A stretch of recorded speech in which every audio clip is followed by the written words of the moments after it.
અરવલ્લી જિલ્લામાં ધોધમાર વરસાદના અહેવાલ ભિલોડામાં 2 કલાકમાં 2 ઇંચ વરસાદ ખાબક્યો। ઇન્દ્રાસી નદીમાં નવા નીર આવ્યા, જેના પગલે નદી 2 કાંઠે વહેતી થઈ છે। 2 દિવસના વિરામ બાદ ફરી એકવાર હવે ધોધમાર વરસાદનો રાઉન્ડ શરૂ થયો છે। અરવલ્લીના ઇન્દ્રાસી નદીનો આ દ્રશ્ય છે, જેમાં જોઈ શકાય છે કે 2 દિવસના વિરામ બાદ જ્યારે ધોધમાર વરસાદ શરૂ થયો ત્યારે નદી હવે 2 કાંઠે વહેતી થઈ છે। ઇન્દ્રાસી નદીની આ તસવીર છે। ફરી એક વખત અરવલ્લી જિલ્લામાં વરસાદી માહોલ જામ્યો છે। અરવલ્લીના ભિલોડા અને મોડાસા સહિતના કેટલાક વિસ્તારોમાં અને યાત્રાધામ શામળાજીમાં પણ આજે વહેલી સવારે ધોધમાર વરસાદ પડ્યો। ઇન્દ્રાસી નદી છે એ 2 કાંઠે વહેતી થઈ, તેમાં પાણીના ધસમસતા પ્રવાહ વહેતા જોઈ શકાય છે।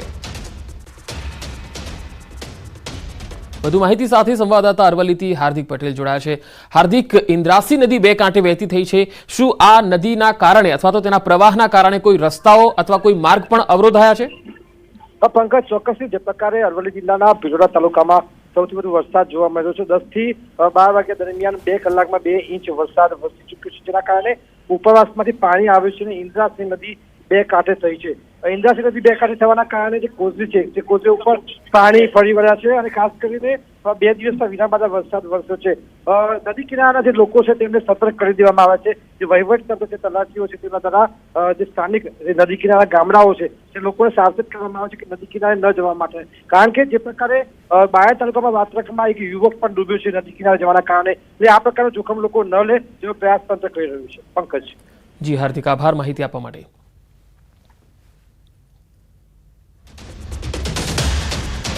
તો અરવલ્લી જિલ્લામાં વરસાદી માહોલ છે। મોડાસા શહેરમાં પણ ધીમી ધારે વરસાદનું આગમન થયું।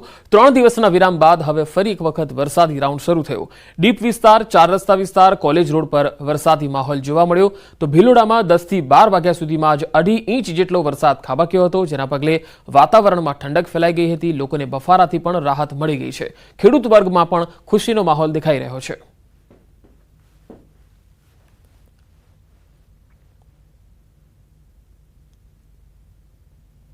તો અરવલ્લી જિલ્લાના બાયડ તાલુકામાં પણ ધોધમાર વરસાદના અહેવાલ આવી રહ્યા છે। આકોડિયાનો એક યુવક અહીંયા ડૂબ્યો હતો। પશુ ચરાવવા ગયેલ યુવક વાત્રક નદીમાં ડૂબ્યો હોવાના અહેવાલ આવ્યા છે। પ્રહલાદસિંહ નામનો આ જે વ્યક્તિ છે જેની શોધખોળ હાલ ચાલી રહી છે। યુવક 24 કલાકથી અહીંયા તેની શોધખોળ ચાલી રહી છે, પરંતુ હજુ સુધી તેની કોઈ ભાળ મળી નથી। આ તપાસ માટે એનડીઆરએફની ટીમ પણ પહોંચી છે અને મોડાસા પાલિકાની ફાયર વિભાગની પણ મદદ લેવામાં આવી રહી છે। તલાટી અને પોલીસની ટીમ પણ વહીવટી તંત્ર સાથે અહીંયા ઘટના સ્થળે પહોંચેલી છે। હાલ આ યુવકની શોધખોળ ચાલી રહી છે। હજુ સુધી કોઈ ભાળ મળી નથી। 24 કલાક જેટલો સમય થઈ ગયો છે। પ્રહલાદસિંહ નામનો જે વ્યક્તિ છે જે પશુ ચરાવવા ગયો હતો તે વાત્રક નદીમાં ડૂબ્યો હોવાના અહેવાલ છે।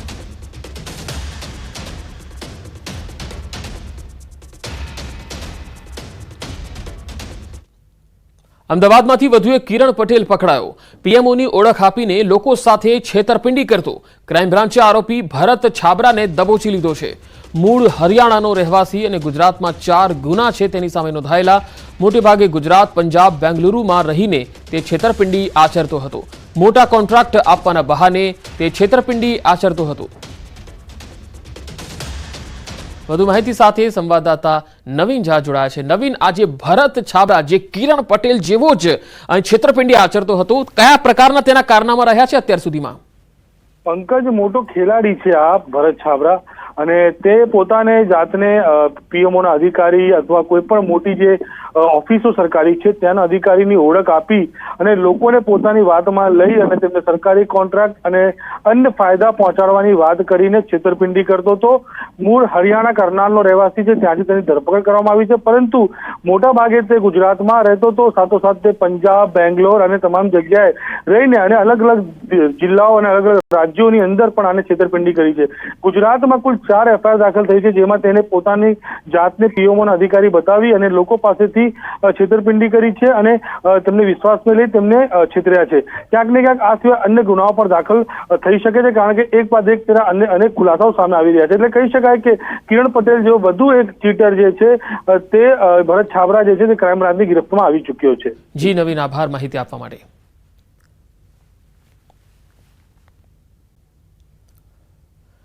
મીડિયા અહેવાલો બાદ અમદાવાદ પોલીસની ટીમ એક્શનમાં આવી છે।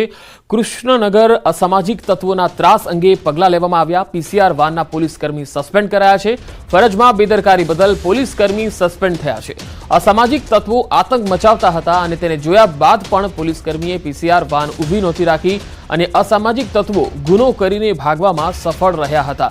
તેનો વિડીયો પણ તમે જોઈ શકો છો કે કૃષ્ણનગરમાં આખો જે બનાવ બન્યો હતો તેમાં કેટલાક અસામાજિક તત્વો છે તે ગાડીને નુકસાન પહોંચાડી રહ્યા છે, લાકડી અને તલવારથી અહીંયા આવ્યા છે અને હુમલો ગાડી પર કરી રહ્યા છે તે તસવીરમાં જોઈ શકાય છે. અને પાછળ એક પીસીઆર વાન પોલીસની જે છે એ જોઈ શકાય છે, પરંતુ એ પીસીઆર કાર જે છે એમની એ ત્યાંથી નીકળી જાય છે. આ પ્રકારની અહીંયા ગતિવિધિઓ જોવા મળતી હોવા છતાં પણ પોલીસ કર્મચારીઓ ત્યાં ઊભા નથી રહેતા અને ત્યાંથી નીકળી જાય છે. તમે તસવીરોમાં જોઈ શકો છો, એક તરફ આ અસામાજિક તત્વો, આ ગુંડા તત્વો છે એ તલવાર અને લાકડીથી હુમલો કરી રહ્યા છે. વધુ માહિતી સાથે સંવાદદાતા મૌલિક ધામેચા જોડાયા છે. મૌલિક, આ જે વિડીયો વાયરલ થયો અને મીડિયામાં અહેવાલો આવ્યા ત્યારબાદ હવે પોલીસે જે એક્શન લીધું છે, વધુ વિગતો શું છે? પંકજ, ચોક્કસથી 2 દિવસ પહેલા જે આ મામલો છે મોડી રાત્રે બન્યો હોવાનું સામે આવ્યું હતું. નરોડા રોડ પર આવેલા ભક્તિનગર સર્કલ છે ત્યાં આગળ આ પ્રકારનો બનાવ બન્યો હતો, જેમાં કેટલાક અસામાજિક તત્વો જે છે તે જાહેરમાં તોડફોડ કરે છે કારની, અને તેમ છતાં પણ ત્યાંથી પીસીઆર એટલે કે પોલીસની વાહન જે છે તે ત્યાંથી ફરાર થઈ જાય છે. કોઈ પણ પ્રકારની કાર્યવાહી કાયદેસરની નથી કરી, જેને પગલે અત્યારે હાલ પોલીસે કાર્યવાહી કરી અને 7 આરોપીઓની ધરપકડ કરી છે. જો કે બંને મુખ્ય પક્ષના આરોપીઓ જે છે જેના કારણે આ અંગત અદાવતમાં આખી બબાલ થઈ હતી, તેના મુખ્ય આરોપીઓ હજી સુધી પોલીસ ગિરફ્તમાં નથી આવ્યા. જો કે ફરજમાં બેદરકારી દાખવવા બદલ જે પોલીસકર્મી પીસીઆર વાનમાં હતા તેમને અત્યારે હાલ સસ્પેન્ડ કરવામાં આવ્યા છે અને વધુ કાર્યવાહી કાયદેસરની હાથ ધરવામાં આવી. જી મૌલિક, આભાર માહિતી આપવા માટે.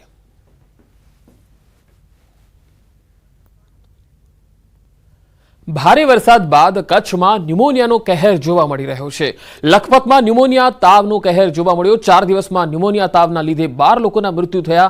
કોંગ્રેસ નેતાએ પ્રદેશ પ્રમુખને પત્ર લખીને જાણકારી આપી છે. મોતનો આંકડો અને નામ સહિત પત્ર લખ્યો છે. જિલ્લા પંચાયત પાનધ્રો સીટના સદસ્ય મીનાબા જાડેજાએ કોંગ્રેસ પ્રદેશ પ્રમુખને પરિસ્થિતિ અંગે પત્ર લખીને જાણ કરી છે. પત્રમાં મૃત્યુ પામનારના નામની વિગત સાથે જિલ્લા વહીવટી તંત્રને યોગ્ય કાર્યવાહી કરવા ટકોર કરી છે. 12 લોકોના મોત બાદ પણ આરોગ્ય તંત્ર નિંદ્રાધીન હોવાનો આરોપ લગાવ્યો.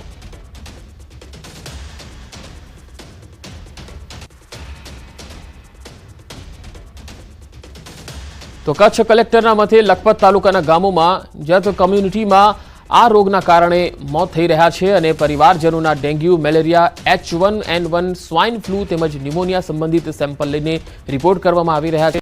હાલમાં આરોગ્ય વિભાગની 22 ટીમો સર્વેલન્સ કરી રહી છે. સાથે જ સ્ટેટ વિભાગની ટીમો પણ સર્વે માટે પહોંચી છે. સાથે સાથે મંગવાણા અને દયાપર PHC સેન્ટરના ડોક્ટરોને પણ ચેકઅપ માટે કાર્યરત કરાયા છે.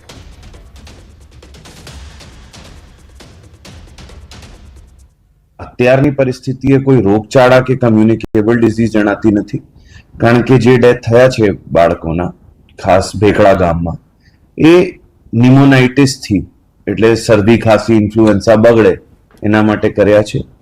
ડેથ એક જત કમ્યુનિટીમાં જ જોવા મળ્યા છે, એટલે ક્યાંય ના ક્યાંય કદાચ એનિમલનો કોઈ કન્ટેમિનેશન રૂલ આઉટ કરવા માટે અહીંયાથી પશુપાલનની ટીમે ગઈ છે. H1N1 એટલે સ્વાઇન ફ્લૂના સેમ્પલ બધા લઈ લેવામાં આવ્યા છે. એના પરિવારજનોના જે સેમ્પલ હતા એ ક્રિમિયન કોંગો ફીવર, H1N1 પણ રૂલ આઉટ કરવા માટે લઈ લેવામાં આવ્યા છે.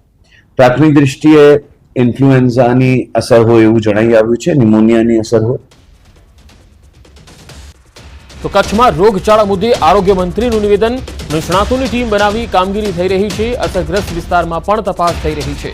કેમ મૃત્યુ થયા તેની તપાસ કરવામાં આવી રહી છે. કેમ મોત થયા તેના 2 દિવસમાં રિપોર્ટ આવશે. રિપોર્ટના આધારે સંક્રમણ ન વધે તેની કામગીરી થશે. સંક્રમણ ન પણ હોય તો પણ પગલાં તો લેવાશે.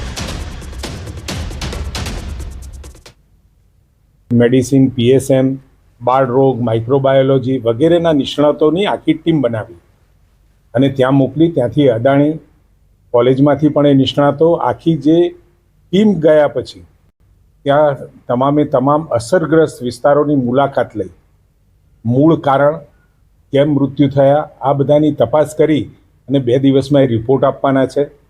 અને એ રિપોર્ટના આધારે તરત જ આ બાબતે આગળ કોઈ પણ પ્રકારનું સંક્રમિત રોગ હોય તો આગળ ના વધે એની પગલાં લેવા માટે, અને તેમજ આવતા સમયની અંદર કદાચ સંક્રમિત ન પણ હોય તો એ બાબતે આરોગ્ય વિભાગ તાત્કાલિક પગલાં લઈ અને એને અટકાવવા માટે તો કોંગ્રેસ પ્રવક્તા પીસી ગઢવીના નિવેદન પર બોલ્યા આરોગ્ય મંત્રી. ગઢવીની રજાને લઈને ટીમે કચ્છમાં ન જવાનું હોય, જ્યાં અસર છે ત્યાં ટીમે તપાસ કરવાની છે. કોઈને પૂછીને આરોગ્ય